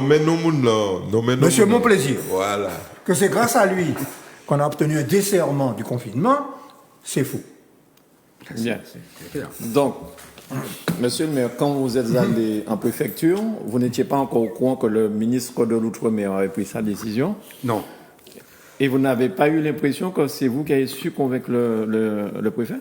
Enfin, vous, les politiciens qui étaient là, les parlementaires, tout ça. Quand on est allé en préfecture, à la demande des socio-professionnels du collectif des non-essentiels qui souhaitaient manifester, qui ont été reçus à l'Assemblée de Martinique, l'Assemblée de la collectivité territoriale de Martinique, samedi matin, on est allé discuter avec le préfet sur les conditions d'évolution du confinement et notamment, un point de vue que je défends depuis de nombreuses semaines maintenant, sur l'injustice qu'il y a dans cette histoire de commerce essentiel et de commerce non essentiel, dans la nécessité qu'il y a de permettre d'adapter le confinement. La configuration le permet, à la fois parce que le gouvernement a expressément dit que, en ce qui concerne les Outre-mer, la situation sera étudiée en fonction de chaque cas. Donc nous avons la possibilité d'adapter. Et donc nous sommes allés en préfecture pour défendre ces positions-là, avec une délégation d'élus on va dire de tendances politiques diverses. Après, je laisse Michel Branchi régler ses problèmes à la CTM. Moi, je ne suis pas concerné par ce qui se passe à la CTM. C'est pas ma préoccupation. Ma préoccupation, c'est les acteurs économiques. Je comprends. Ce sont les commerçants. Ben oui, ce sont les commerçants du centre-ville de Fort-de-France. Ce sont tous ces acteurs, ces auto-entrepreneurs. Ce sont les artistes. Là, aujourd'hui, je travaille au niveau de la CACEM pour voir comment on peut accompagner les artistes. Parce qu'on oublie, on aime beaucoup notre musique, etc. Quand on a dit au revoir à la dame, c'était en référence à un morceau de Tony Chasseur et de Mario Canoge. Voilà. Il a dit au revoir à la dame. Donc on a des artistes, on a une culture. Depuis des mois, ils sont en grande difficulté. On a des restaurateurs, on a un système économique qui est particulièrement imbriqué et qui est en grande difficulté. Donc, nous sommes allés en préfecture pour porter un certain nombre de messages et de revendications. La seule chose que je peux partager avec Michel Branchi, c'est que je pense qu'il est présomptueux pour qui que ce soit de dire c'est moi qui ai fait que. D'accord Je pense que ce serait vraiment s'avancer. C'est une conjonction d'efforts, de sollicitations, de demandes. C'est vrai que le ministre des Outre-mer est très sensible à la situation de la Martinique, qu'il prend ces informations. C'est vrai aussi que les chiffres sont accessibles et que j'ai eu l'occasion de le dire. Il faut tout vous dire, la semaine dernière, j'ai eu 3 réunions de concertation différentes dans la même semaine sur le même sujet avec le préfet. D'accord. D'accord. Donc ce sont des éléments qui sont partagés, échangés. Dans la villa de Didier ou bien à la préfecture en ville? Alors la première a eu lieu en mairie de Fort-de-France par visioconférence. La seconde a eu lieu par visioconférence avec un certain nombre d'élus. Le préfet était en préfecture. Et la troisième a eu lieu le jeudi soir avec l'ensemble la semaine précédente, l'ensemble des acteurs avant que le préfet n'annonce sa décision de ne rien faire évoluer dans le confinement. J'ai eu l'occasion d'écrire au préfet pour lui dire qu'il fallait faire évoluer, parce que oui, au moment où on a confiné, on était sur une pente croissante de plus 30% et on était à 750 cas de contamination sur une semaine, et donc on était sur une pente croissante. Il fallait prendre des mesures fortes. Le confinement était possible alors que ça n'était pas en Guadeloupe lorsqu'ils ont eu leur pic d'épidémie qui date du 16 septembre. Tout à fait. OK. Et on était à peu près au même niveau de cas. Sauf que eux, ils étaient sur une pente décroissante. Mais ça fait 15 jours que nous avons passé le pic, que nous avons une pente décroissante avec une pente encore plus forte. Si on augmentait de 30% le nombre de cas par semaine, lorsqu'on a commencé à descendre, on descendait beaucoup plus vite. Et donc, à un moment donné, il faut mettre en adéquation les mesures de restriction, les contraintes, les efforts qui sont demandés aux acteurs économiques et l'évolution de la situation sanitaire, de façon à ce qu'il n'y ait pas de disproportion. Je ne suis pas dans des comparaisons avec ce qui se passe en Guadeloupe, ni en Guyane. On est sur des évolutions, des temps de l'épidémie qui sont différents. Okay. D'accord. Je suis sur la situation de la Martinique. Ce qui est, au final, puisque bon, on va revenir sur le fait que le ministre a annoncé, ce qui est surprenant, ce qui est particulièrement surprenant, c'est que pendant que le préfet reçoit, concerte, et annonce qu'il prendra une décision et qu'il fera savoir sa décision le lendemain, ce qui est surprenant, c'est que pendant que ce temps-là se fait, il y a une décision ministérielle de, non pas un, mais deux ministres qui prennent une décision et qui communiquent cette décision. Ça doit nous interpeller, mais ça ne doit pas occulter le problème de fond. Comment on concilie la protection de la santé des Martiniquais et la poursuite de l'activité économique? Tout à l'heure, on parlait de violence intrafamiliale et du poids du confinement dans l'augmentation de ces violences liées aux pressions psychologiques. Il faut qu'on se préoccupe de l'état de santé de nos entrepreneurs, de nos acteurs économiques, de nos commerçants, qui, quand je dis commerçants, on va vite, de nos auto-entrepreneurs, de nos artistes, de tous ceux qui, faute d'activité, se retrouvent en difficulté, ne peuvent pas nourrir leurs enfants, ne peuvent pas envoyer leurs enfants à l'école, ne peuvent pas payer la cantine de leurs enfants, ne peuvent pas, et sont en train de voir disparaître l'investissement, pas forcément financier, l'investissement de toute une vie. Ouais. Et vous avez des situations dramatiques. À côté de ça, on a une situation sanitaire qui doit nous permettre, donc on doit, c'est la position que je défends depuis le début, on doit adapter nos mesures, on doit permettre à la fois d'avoir des mesures de protection, c'est pour ça que j'ai invité Michel, mais vous deux aussi, à porter le masque, à avoir les gestes barrières, etc. On doit avoir un effort collectif porté par la société martiniquaise pour gérer, lutter contre cette épidémie, mais pour permettre aussi à nos acteurs économiques de pouvoir fonctionner, pouvoir permettre à la société. Tout à l'heure, tu me demandais, est-ce qu'il y aura carnaval? Mais pour qu'il y ait carnaval, il faut que nous-mêmes, nous fassions ce qu'il faut pour que le virus ne circule pas. Mais à quoi ça me servira? À quoi ça nous sert de faire carnaval si les trois quarts des auto-entrepreneurs, des acteurs économiques, voire des artistes ont disparu de la carte? De même, on est dans une situation particulière, on a des contraintes particulières, puisqu'on est le seul territoire d'outre-mer, le seul pays d'outre-mer à être confiné. On doit avoir, et je l'ai écrit au ministre de l'Outre-mer, je n'ai pas fait que lui écrire d'ailleurs, je l'ai écrit au ministre de l'Outre-mer, je l'ai écrit au Premier ministre, on doit avoir un plan d'accompagnement qui est spécifique. On ne peut pas venir me dire qu'on va donner les mêmes aides à des entreprises martiniquaises qui sont des micro-entreprises impliquées les unes dans les autres et en grande difficulté, qui subissent 9 mois de turbulence économique, avec des structures qui sont installées sur le territoire français. Même chose, il faut qu'on se pose la question des bars, et avant les bars, des restaurants, de l'activité touristique. Est-ce qu'on va sacrifier la saison touristique qui arrive? Ou est-ce qu'on est en capacité, compte tenu de l'évolution du virus, de faire en sorte que les touristes français, les Français qui sont sous couvre-feu, qui seront confinés pendant la période de Noël, puissent venir passer une semaine, 10 jours en Martinique. Pour ça, il y a des conditions sanitaires à créer, il y a des protocoles à mettre en place dans nos activités de bars, de restaurants, de salles de spectacle. Est-ce que Salle de sport aussi d'ailleurs. salle de sport également. Moi, je vais vous donner un exemple. On a été confinés le vendredi soir, minuit. Le jeudi soir, donc la veille, j'ai lancé la saison théâtrale du Théâtre Émile Césaire, avec une pièce magnifique qui devait être jouée en avril et qui n'a pas pu être jouée, et donc qui a été jouée, qui s'appelle Ponce Pilate.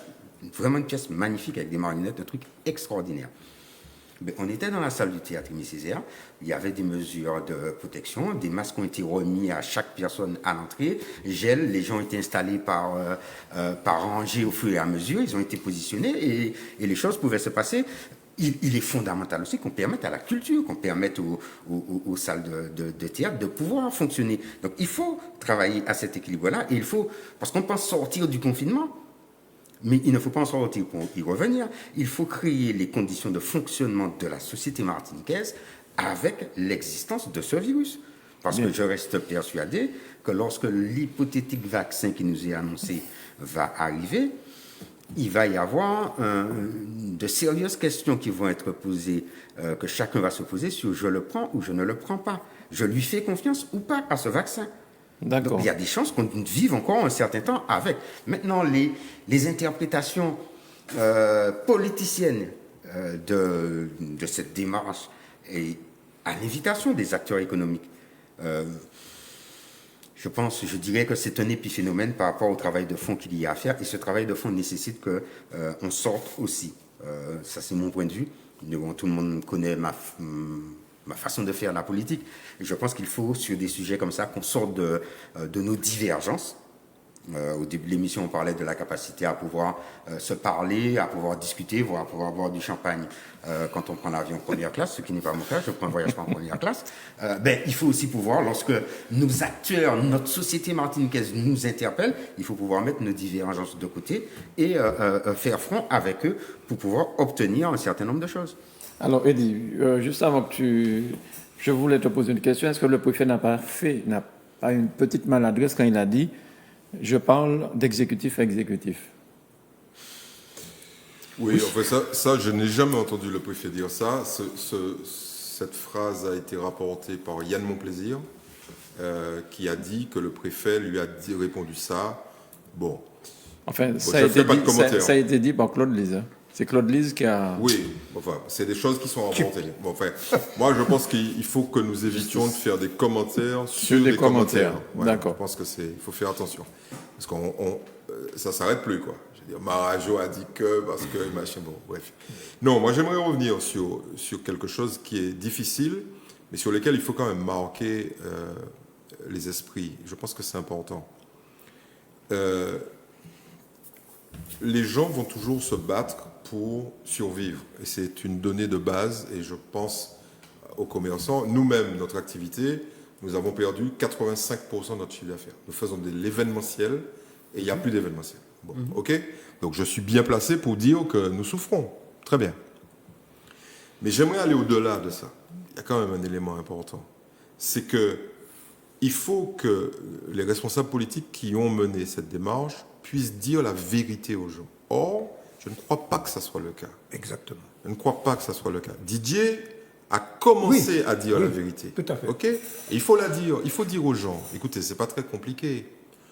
Plus vous serez dehors nombreux, plus le virus va circuler. C'est pas la peine de dire aux gens, vous ne risquez rien. Il ne faut pas leur dire ça. Il faut leur dire la chose suivante. Il faut leur dire, quel que soit le mode de protection que vous aurez, le risque existera. Il ne sera pas nul. Il va diminuer si vous mettez des masques. Il va diminuer si vous restez chez vous. Il va diminuer si, au lieu de recevoir 20 personnes pour faire une pizza party, vous n'êtes que 2. Oui. Par contre, plus vous allez sortir, plus vous serez nombreux dehors, plus le risque de contamination sera important. Or, ça veut dire quoi ? Ça veut dire que plus on se remet dans une situation normale, en dépit des précautions, la contamination va repartir. Et vous allez le voir, on l'a toujours dit ici. On l'a dit ici, par exemple, au mois de juin. Oui. On a dit, vous allez voir, en septembre ou en octobre, comme on va repartir vers un relâchement progressif en dépit des gestes barrières, ça va repartir. Eh bien là, la vérité, les hommes politiques doivent le dire. Ils doivent dire, prenez vos précautions, mais vous devez absolument changer d'attitude. Parce que de toute façon, tant que 60 à 70% de la population ne sera pas vaccinée, il n'y aura pas de changement en termes de contamination. Et puis, dire la vérité aussi, allons le dire, même si ça ne va pas faire plaisir à certains. Mais les certains en question, je vous rappelle que les gens qui tenaient un discours contraire au nôtre, je vais vous les citer, hein, vous allez voir. Trump, Covidé. Bolsonaro, Covidé. Johnson, Covidé. Il y a un moment, il faut arrêter. le fils de Trump. Bon, Covidé. Bon, il y a un moment, il faut arrêter. Bon, donc attends. Tu es en train d'essayer de faire une corrélation qui ne peut pas fonctionner. Non. Ma corrélation, je ne fais pas de corrélation. Je dis la chose suivante. Les gens qui tiennent le discours, allez-y, tôt ou tard, soit eux directement, soit leur population en paye les pots cassés. Donc, nous devons dire aux Martiniquais... Attends, laisse-moi finir, je t'ai laissé parler. Nous devons dire aux Martiniquais la vérité. La vérité, c'est que tant que 70% de la population ne sera pas vaccinée, nous aurons ou immunisé. Mais pour immuniser, il faut tout le monde contaminer. Donc c'est plus compliqué. Tu ne peux pas demander aux gens de se contaminer et de leur dire en même temps, restez chez vous. Donc, c'est le vaccin. Donc, mais le maire dit quelque chose, les gens ne sont pas prêts à se faire non, mais ça vacciner. c'est un autre débat. Disons-leur la vérité. La vérité, c'est quoi? C'est que dans les semaines qui viennent, l'épidémie va repartir à la hausse. Mais bien sûr, après, ça va rebaisser, après, ça va remonter. OK? Ça va faire, tant que les gens ne seront pas contaminés, ça va monter ou va descendre. Le pays... Si on continue, ce que tu dis là... Attends, laisse-moi finir. Si on continue à fonctionner comme on fonctionne... Je vais te donner la parole. Voilà on est confiné, on s'arrête. On est déconfiné, toute bagarre ouverte, on prend plus de précautions, et donc ça va repartir. Justement, l'objectif, c'est de ne pas faire ce jeu de yo-yo, et donc d'avoir un fonctionnement... Mais on ne peut pas, il ne faut pas dire aux gens que si... Il ne faut pas leur dire ça, il ne faut pas leur mentir, parce que tu sais, je vais te donner un pays qui a menti, la Corée du Sud. Et vous êtes tous, au courant que les Coréens sont passés pour des gens fantastiques. Ok. Ça repart. Eh ben là, attention, c'est pas la deuxième vague, c'est la troisième vague. Et le gouvernement coréen dit, là, on va plus pouvoir. Pour une raison simple, ils ont menti à la population. Ils ont dit la chose suivante. Nous sommes en capacité de faire du tracking, du traçage. Qui seront en capacité? On est plusieurs dizaines de millions de monde qui sont tracés. Qui sont tracés? À force ou fort ça. Donc, disons la vérité aux gens. Pour qu'ils respectent ce que tu dis. Si vous, c'est pas compliqué, si vous ne restez pas chez vous, si vous n'abandonnez pas vos habitudes, ça va repartir. Et, allons jusqu'au bout du raisonnement, si ça repart, on va être reconfiné et les commerces vont refermer. C'est tout. Et donc, c'est pour ça que je dis qu'il faut adopter un mode de fonctionnement qui justement ne nous amène pas vers ce jeu de yo-yo, parce qu'il est mortifère pour l'activité, il est mortifère pour la santé psychologique du peuple martiniquais, il est mortifère y compris pour la santé des soignants qui, eux, encaissent ces vagues-là. Dis les deux. Donc, il faut donc, mais c'est ce que j'ai dit, si tu avais bien écouté, non, mais c'est ce que j'ai dit. il faut un mode de fonctionnement qui permette de protéger la santé des gens, donc respecter les gestes barrières, respecter les mesures qui permettent d'éviter la propagation du virus. Pas uniquement...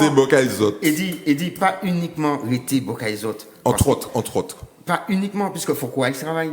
Oui. Mais là qu'il travaille, le roi dans le bureau, ou qu'à mettre ma là, et puis là on sortit, ou pas mettre ma là, là on l'arrière, ou qu'à mettre ma là, là on qu'à jouer un camarade, ou qu'à baisser ma là, ou qu'à boyer. Donc c'est des gestes barrières, c'est un mode de fonctionnement, c'est un suivi précis Alors. de l'évolution des taux, de ne pas attendre qu'on dépasse certaines valeurs, qu'on prenne certaines pentes pour commencer à prendre certaines mesures. C'est aller beaucoup plus en profondeur, en fait, avoir un protocole sanitaire sur le territoire qui permette de jouer sur les paramètres et qui permette au final de fonctionner. Je te donne un exemple simple. Et pourquoi on ferme les petits commerces? Pourquoi on ferme les activités individuelles? Et pourquoi on ne ferme pas les grandes surfaces? Pourquoi, lorsque les grandes surfaces, regardez ce qu'on a fait pendant le premier confinement, tu allais au supermarché, tu avais un certain nombre de personnes par mètre carré, tu avais un certain nombre de personnes en même temps dans le supermarché, tu avais un temps pour faire tes courses, puisque tu es là sur des produits de première nécessité. Et aujourd'hui, pendant le confinement, tu vas au supermarché et on est tous ensemble et ces mesures-là ne sont pas appliquées. Donc, il y a une vraie mutation de notre comportement pour permettre justement à l'activité économique, parce qu'il perd 85% de son chiffre d'affaires, mais il a les moyens de tenir comme ça pendant longtemps. Qu'est-ce que tu en sais? Mais tu te rends bien compte que tu ne peux pas perdre 85% de ton chiffre d'affaires pendant un an, pendant 2 ans. Et tu vas mourir économiquement. Économiquement, tu vas mourir. Oui. Et donc tu vas rajouter par-dessus la crise, tu vas rajouter d'autres crises. Donc il faut qu'on sorte justement de ce jeu de yo-yo là où on confine, on déconfine, et où au final on va perdre beaucoup de gens sur le chemin. Alors, donc, Michel, adopter notre comportement. Alors, d'après ce que vous dites, monsieur le maire, les 30 personnes à la messe ou dans la cathédrale de Fort-de-France, c'est suffisant. Enfin bon, s'il faut respecter mais les choses. C'est ce que le président a dit aussi.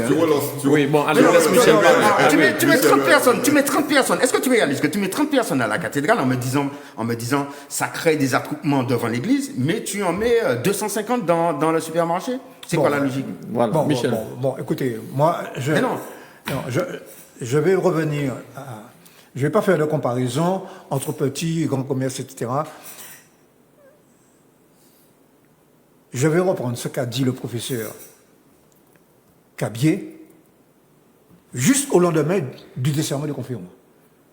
Il a dit tout cela, ce sont des décisions à caractère politique. En tant que scientifique épidémiologique, il a dit à peu près ce que vient de dire.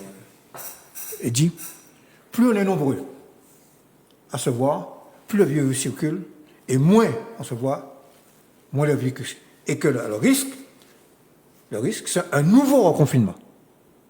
Par conséquent, la responsabilité de l'homme politique, c'est qu'au-delà des intérêts catégoriels particuliers, de faire prévaloir l'intérêt général. Et l'intérêt général de la Martinique, petit pays sous-développé, c'est d'éviter que de confinement en reconfinement, précisément, on casse la structure économique. Alors, il y a une revendication avec laquelle je suis d'accord, que j'ai signée. Sous-développé, hein, tu as dit. Nous sommes sous-développés. Tout à fait. Nous sommes un petit pays sous-développé, Bien. mal développé, dépendant, et dominé, écrasé. N'en rajoute pas, Michel. Alors, Non, mais c'est ça la vérité. Non, mais il faut dire la vérité aux Martiniquais. Alors, tu voulais faire Bon. une lecture, c'est Par ça? conséquent, nous avons un pourcentage considérable de petites entreprises, de PME, d'indépendants, de gens dans le secteur informel, etc., etc., etc. Bien. OK. Donc, par conséquent, Alors, il faut prendre des mesures spécifiques. Donc, tu es d'accord avec le maire? Non, c'est pas ces mesures-là. Il va en d'autres parler. mesures, d'accord. Ouais. Didier a dit ça. Il est d'accord. J'ai signé la lettre au président de la République pour cette seule raison, en tant qu'élu. C'est que, à partir du moment où la Martinique est dans une situation spécifique dans l'outre-mer, il ne l'a pas contesté. Il a dit je ne compare pas avec la Guadeloupe, etc. À partir de ce moment-là, il faut que les mesures soient beaucoup plus puissantes. Tu parles des mesures d'accompagnement et d'aide économique. Et d'aide économique. Oui. Tu comprends? C'est ça le fond. C'est ce combat-là. C'est ce combat-là que nous devons mener. Et ce n'est pas le seul. Bon. Et Ce n'est pas le seul, parce que pendant que tu aides économiquement, qu'est-ce que tu fais? Tu laisses les gens enfermés. Je dis que nous devons amener les Martiniquais Vas-y, tu vas revenir sur ce que je te dis. adopter des comportements qui limitent la circulation du virus. Moi, Tu peux dire que tu es d'accord avec moi. Hein? non mais je viens de le dire. Tu peux dire Je ça. viens de dire que à 80% de ce que tu as exposé, j'aurais aimé que les dirigeants de l'Assemblée de Martinique Voilà. tiennent ce lien. Parce que moi, j'ai eu le sentiment d'assister à une opération électoraliste. De campagne électorale. L'Assemblée de Laisse-moi Martinique. finir, Non, mais attends, l'Assemblée de Martinique dont tu fais partie, tu es président de Non, des finances. Mais il n'est pas. Je n'étais pas dans cette manifestation. On partait à Adam. Il parle de la grille, parle de la les gens qui grille étaient devant de la grille. préfecture. D'accord, ok. Les gens Alors, qui étaient attends, devant. C'était une Michel- opération. Et je termine. Cette revendication-là est spécifique, massive, pour le secteur économique. C'est ça que nous devons demander. Pas que, mais oui. Et dans cette configuration, la responsabilité morale, moi je n'ai pas apprécié le discours de M. Macaire. Je dis bien monsieur. Tu dis pas Monseigneur Mac. Non, je dis monsieur. Et je devais l'inviter ce soir avec Je dis qu'en tant qu'autorité morale, en tant qu'autorité morale, il devrait appliquer il devrait appeler les Martiniquais à la discipline collective et à respecter l'intérêt général. Bien, ok. Et on a presque fini là. Je pense qu'on se berce d'illusions. On se berce d'illusions. Mais c'est normal de dire aux gens, écoutez, Ceux qui veulent l'entendre. vous pouvez ouvrir, ne vous inquiétez pas, ça va fonctionner. Ok, on se berce d'illusions à la fois parce que on ne dit pas la vérité aux gens. Et par exemple, je vais vous donner un chiffre qui est terrible. Les gens disent, ah ouais, mais les supermarchés, c'est Messi qui a cartonné, comme ça. Sur l'année, c'est quoi la tendance aujourd'hui sur l'année, au niveau national et au niveau local? La tendance du chiffre d'affaires, c'est moins 30% pour des hypermarchés, ok? Pas pour des petites boutiques. Or, la réalité, messieurs, Ça passe dans les échos. La réalité, c'est qu'on vous entend. La réalité est la suivante. Cette économie, c'est une économie de guerre pour l'instant, ok? Et il faut le dire. Donc, ce qu'il faut demander, c'est de la solidarité. C'est d'abord de la solidarité. Pas bercer les gens sur une espèce d'éventualité de normalité. Ça ne va pas redevenir normal de sitôt. Je vous donne un chiffre qui est terrible. Et après, on va prendre le dernier sujet très court. Hein. Mais on parle pas de Non, mais normalité. attends, laisse-moi finir. En plus, vous va goûter-moi.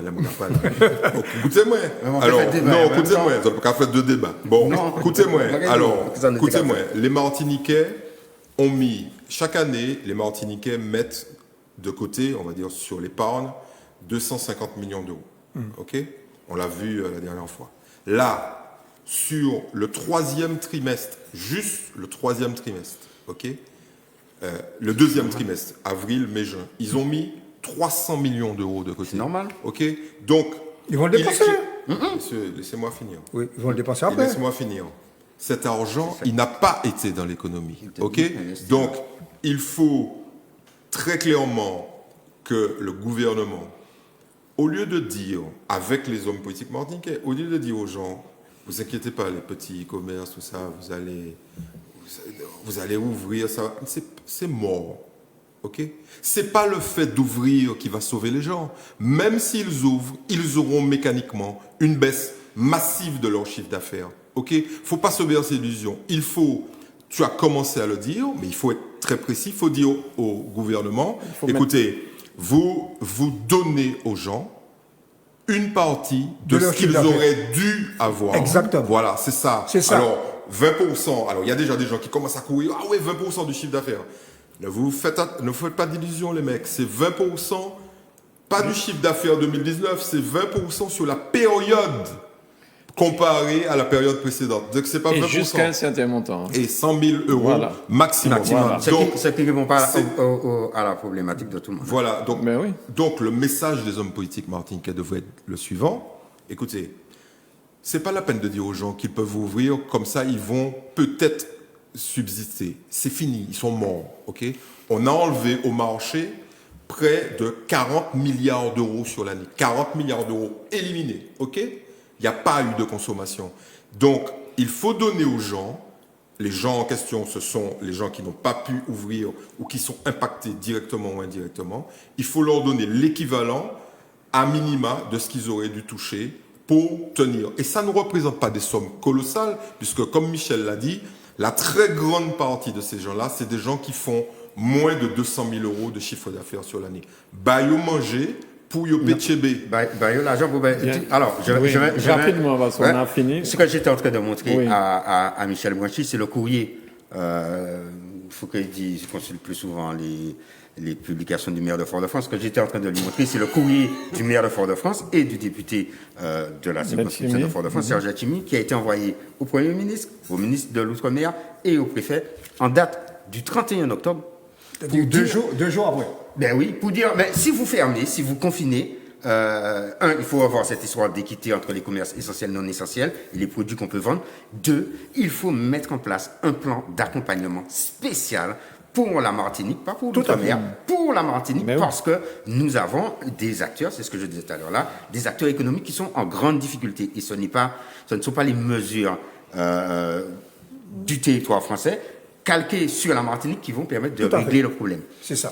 L'objectif n'est pas de refonctionner comme avant tant qu'on n'a pas réglé la crise sanitaire. L'objectif, c'est de trouver un équilibre différent de fonctionnement qui nous permette d'éviter ce jeu de confinement, déconfinement, confinement, déconfinement sur des périodes. Et donc ce jeu de yo-yo qui explose tout, y compris le psychique des gens. C'est donc de trouver un autre mode de fonctionnement sanitaire, activité économique, loisirs, culturels, permettant de fonctionner. Oui, tu peux aller au théâtre, tu peux avoir des activités culturelles dans d'autres conditions que celles que tu avais à l'époque, sans accueillir 900 personnes dans ta salle, mais en accueillant 200 personnes et en permettant d'avoir une activité. Il faut qu'on arrête. C'est ça l'objectif, c'est pas de tous se renfermer chez soi. Sinon, jusqu'à ce que nous ayons confiance dans ce vaccin, Dieu seul sait quand est-ce qu'on aura confiance dans ce vaccin, nous allons tous nous enterrer et ça ne va pas régler le problème. Bien, Michel, très court. Je dis une phrase, Oui. à condition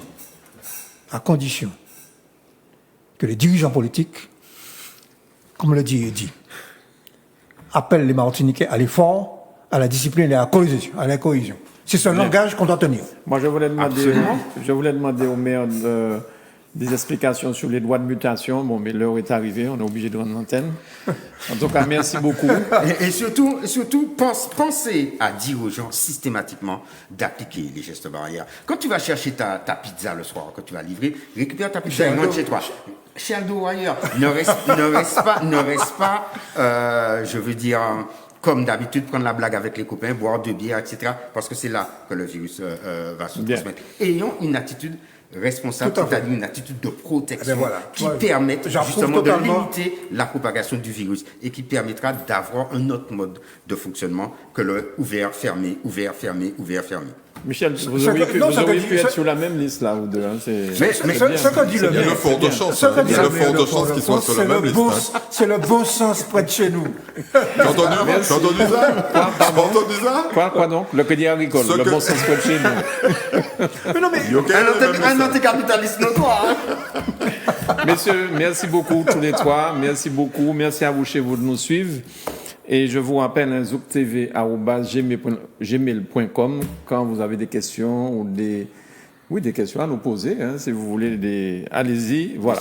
Des sujets de débat et d'émissions. Enfin, pas d'émissions, puisqu'en réalité, on parle des événements, en fait, De l'actualité. De l'actualité, voilà. Merci beaucoup. Merci à tous les trois. Je vous souhaite de passer un bon week-end.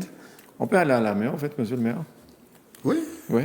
Le préfet a dit que tu peux aller à la mer. 3 heures. Le ministre a dit que tu peux aller à la mer. Tu peux aller à la mer 3 heures.